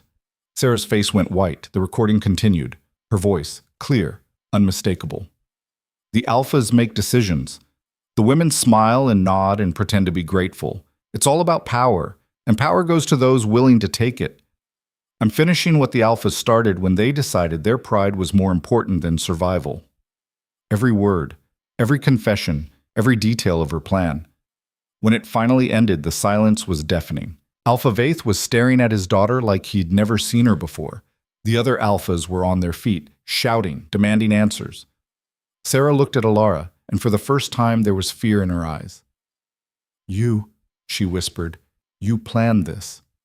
"Yes." Elara's voice was calm. "I did. Because you were right about one thing. Power goes to those willing to take it, and I'm taking mine back. Sarah lunged. Kael caught her before she could reach Elara, slammed her to the ground. Guards! Alpha Vaith was shouting now, trying to restore order, but his voice was drowned out by the chaos. The council descended into madness, accusations flying, alliances fracturing, warriors drawing weapons despite the sacred laws. But through it all, Elara stood calm, steady. She'd done it, exposed the truth, destroyed Sarah's plans, and now everyone knew. The aftermath took days to settle. Sarah was taken into custody by the council, charged with conspiracy, attempted murder, and violating sacred neutrality. Her father tried to defend her, but the evidence was overwhelming. The recording, the witnesses, the bodies of the mercenaries Kael's warriors had hunted down and killed. Alpha Vaith was stripped of his seat on the council. Blackridge Pack fell into chaos as different factions fought for control. The Stoneclaws tried to distance themselves from the whole affair, claimed they'd known nothing about Sarah's plans. But the damage was done. Their alliance with Blackridge was shattered, and during the investigation into Elara's parents' deaths, new evidence emerged. Documents, witness statements, proof. Alpha Reese had ordered their deaths, to claim their territory, to consolidate power. When the council presented the evidence, Reese denied it, claimed it was fabricated, a political attack. But the other Alphas didn't believe him. And when they called for a vote to remove him from leadership, it was unanimous. Darian tried to take control, but without his father's backing, he had no authority. The Stoneclaw Pack fractured. Some followed Darian. Others challenged him. Within a month, they were fighting themselves instead of their enemies. Elara watched it all from Ironclaw territory, and felt nothing. No satisfaction, no revenge, just a quiet sense of closure. One morning, 3 months after the council, Kael found her standing at the edge of the stronghold, looking out over the mountains. "What are you thinking about?" he asked. "About how far we've come. How much has changed. Any regrets?" Elara thought about it. About the girl in the borrowed dress, about the woman who'd walked into the canyon alone, about the person she'd become. "No," she said. "No regrets." Kael smiled. "Good. Because I have something for you." He handed her a rolled parchment, official, sealed with the council's mark. Elara opened it, read it. Her hand started shaking. It was a formal recognition from the council, acknowledging her as co-alpha of Ironclaw Pack, equal in authority to Kael, with full voting rights and territorial claims. "You earned it," Kael said quietly. "The Pack knows it, the council knows it, and I know it. You're not my mate because I claimed you. You're my mate because you chose to be, and you're alpha because you proved you deserve it." Elara looked up at him, tears in her eyes. "I don't know what to say." "Then don't say anything. Just accept it, and help me build something better than what came before." She kissed him, long and fierce and full of everything she couldn't put into words. When they pulled apart, Garrick was standing nearby, grinning. "Hate to interrupt," he said, "but we have visitors, Stoneclaw refugees, a dozen families. They're asking for asylum." Elara and Kael exchanged looks. "Let them in," Elara said. "Everyone who wants a new start. Everyone who's tired of the old ways. Let them in." Garrick nodded, went to spread the word. Kael turned back to Elara. "You know what this means, right? We're about to get a lot bigger, a lot more complicated." "I know," Elara smiled. But we'll figure it out, together." And they did. Over the following months, Ironclaw Pack grew. Refugees from Stoneclaw. Wolves from smaller packs that had fallen apart. People who wanted something different, something better. Elara rebuilt the pack structure, not based on bloodlines or inherited strength, but on merit, on loyalty, on the willingness to work and fight and build together. She established new trade routes, negotiated alliances with packs that had previously been enemies, created systems for justice that didn't rely on alpha decree alone. It wasn't perfect. There were fights, disagreements, people who challenged her authority, but she handled it, every time, with the skills she'd learned and the strength she'd earned, and slowly, the other packs started to notice, started to see Ironclaw not as a threat, but as a model. 1 year after the Winter Council, Elara stood in front of the pack during the midwinter gathering. Hundreds of wolves, more than had ever lived in Ironclaw territory before. A year ago, she said, her voice carrying across the crowd, I was nothing, a rejected bride, a borrowed tool, someone no one wanted. The crowd was silent, listening. But I learned something in that year. Being unwanted doesn't make you worthless. Being rejected doesn't mean you failed. Sometimes it just means you were in the wrong place, with the wrong people, living the wrong life. She looked out at the faces watching her, wolves who'd found their way here from a dozen different territories, who'd chosen this place, this pack. You're here because you made a choice, to leave behind places that didn't value you, to build something new, to earn your place instead of inheriting it. And I'm here to tell you, that's enough. You're enough.